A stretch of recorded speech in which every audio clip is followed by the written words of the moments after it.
Femme politique, chef d'entreprise, directrice de l'imprimerie Galma, Marlise Bernadette Biémé partage dans cette édition de Fémina son parcours professionnel.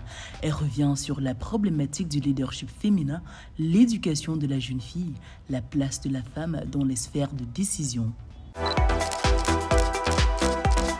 Bernadette Marlise, je suis chef d'entreprise, je suis propriétaire d'une imprimerie qui fait dans les gadgets, qui fait dans les supports de communication depuis 30 ans, située derrière la DGSN à Yaoundé. Et puis je suis aussi présidente fondatrice d'une association qui s'appelle l'Arche Baka Dilili, qui s'occupe des jeunes Baka, de leur accès à l'éducation, à la culture, à la nutrition et à la santé. Et en même temps, je suis femme politique. Mon parcours est un peu pas difficile, mais mon parcours, c'est vraiment une chance. C'est vraiment une chance et le courage. Alors, je suis rentrée au Cameroun après mes études en France. J'ai décidé de rentrer au Cameroun pour travailler. Et quand j'ai commencé mon travail, je me suis rendu compte que ça ne correspondait pas à ma vision. La façon de travailler des gens ne correspondait pas à ce que je voulais faire. Et je suis partie de la création d'un logo qui a été accepté par une entreprise parapublique pour devenir ce que je suis aujourd'hui. Parce qu'aujourd'hui, j'ai 75 employés. Donc, je suis partie d'une sous-traitance en communication pour, en fait, acheter des machines, prendre un crédit à une banque pour acheter des machines et pour ouvrir une imprimerie. Donc c'est comme ça que je suis partie. Je suis partie de rien du tout, vraiment de rien du tout, d'une idée et que j'ai mûri et j'ai eu la patience parce qu'en fait des affaires, vous savez, c'est la patience. Il faut être patient, il faut être sincère, il faut être honnête, il faut être travailleur. C'est ça en fait la réussite dans ce que je fais. En fait, c'était un défi. Même étant allée, quand j'allais en France continuer mes études, mes intentions, ce n'était pas de rester en France. La France ne m'a jamais intéressée en tant que telle parce que c'est trop de charges, ainsi de suite. Et quand je suis revenue, je me suis dit, je vais me battre. Je vais me battre comme les autres parce que à cette époque-là, la communication, c'était vraiment ouvert. On n'avait pas beaucoup de personnes, d'entreprises qui faisaient la communication. On n'avait pas beaucoup d'entreprises qui faisaient l'imprimerie. Et d'ailleurs, au Cameroun, nous sommes 2 femmes. Nous sommes 2 femmes dans le domaine de l'imprimerie. Et puis, avec mon courage, avec ma façon de faire, avec ma logique de voir les choses, les entreprises ont beaucoup apprécié la façon dont je travaillais.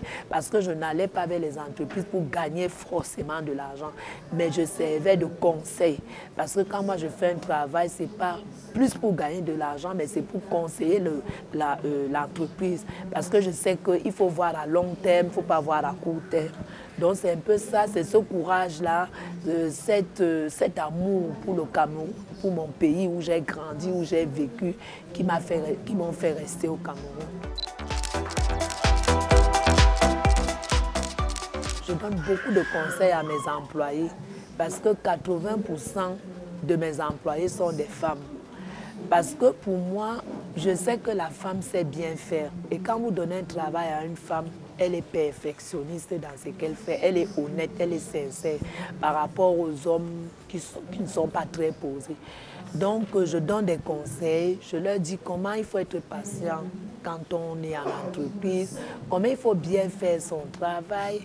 Et la plupart, 70-80% de tous mes employés ont ouvert leurs propres entreprises et ont effectivement copié ce que je leur ai appris.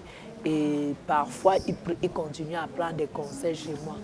J'ai aussi des jeunes filles, des jeunes femmes qui viennent me voir dans le cadre de mon association pour me dire comment c'est difficile, comment c'est pas facile. Mais il faut être persévérant. Et puis, il faut trouver le bon réseau. Il faut faire le choix parce qu'aujourd'hui, les gens veulent tout faire. Et, on a toujours quelque chose qui nous oriente. On nous dit tel métier est bon, tel métier n'est pas bon. Et beaucoup de personnes, beaucoup de jeunes femmes, de jeunes garçons qui viennent passer des entretiens chez moi pour des emplois, il m'arrive parfois de les orienter, de leur dire, écoutez, si vous avez commencé dans tel domaine, pourquoi vous n'êtes pas allé, pourquoi vous ne continuez pas? Ils me disent pourquoi. J'essaie de déceler dans leur CV ce qui est bon, ce qui n'est pas bon, leurs capacités, leurs aptitudes, et je les accompagne de temps en temps. Il y a une chose, c'est simple, hein, vraiment, ça va être banal. Comme on dit, l'argent appelle l'argent. Les banques ne prêtent qu'à ceux qui ont de l'argent. Pas qui ont de l'argent en tant que tel, mais qui ont une société, qui ont un pignon sur rue. Donc une société, une banque ne peut pas prêter de l'argent, financer des projets d'une structure qui est dans un sac. C'est pas possible. Et puis aussi aujourd'hui, j'ai quand même des contrats, j'ai des partenariats, j'ai des contrats avec des organismes internationaux. Je signe des contrats de 5 ans, je suis sur la base de données des organismes internationaux et je travaille avec des sociétés crédibles où j'ai fait mes preuves. Et ce sont souvent ces sociétés-là qui se portent même caution pour que la banque puisse me préfinancer certains projets. Les jeunes aiment la facilité, c'est-à-dire que les jeunes aiment la facilité. Et il faut savoir que quand on fait les affaires, il faut faire très attention. C'est une affaire qui vous rapporte très vite de l'argent qui n'est pas la bonne affaire. Quand c'est trop facile, il faut faire attention.